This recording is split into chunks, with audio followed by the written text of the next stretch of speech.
Yan, magandang gabi nga pala sa inyo lahat. Nakatanggap nga pala ako dito ng isang paggawa. Galing kay mama. Pawaltan ko ng microphone yung kanyang cellphone kasi wala daw naririnig yung kanyang katawagan. Tapos hindi rin nagana yung sounds. So, yun. Kumuha ko dito ng charging board na galing sa ibang unit as donor board at ililipat ko siya dito sa charging board ng cellphone ni mama. Ang unit nga pala ng cellphone ni mama ay Samsung A03s. So, yun. Keep watch and learn.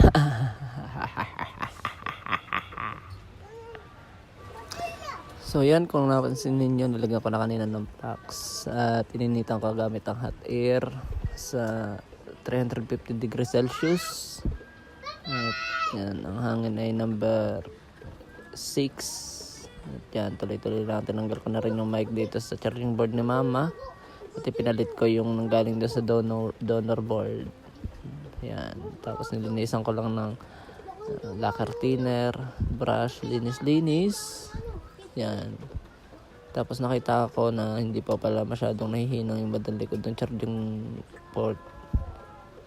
Kaya hininangan ko na rin para iwas disgrasya. So, ayan. Nilagyan ko lang ng tingga. Sinasaw-saw ko lang ayan. Tapos, sinihinang-hinang ko.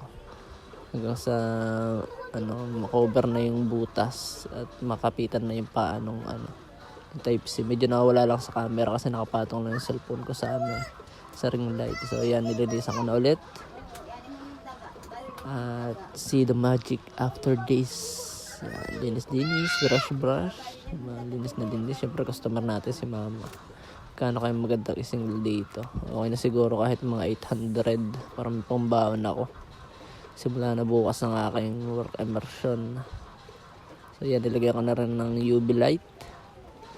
UV light mask pala. Solder mask. Tapos nilagyan ko na ng UV light para tumigas. Nakita ko medyo manipis kaya pinatungan ko pa ng isa pang pagkakataon.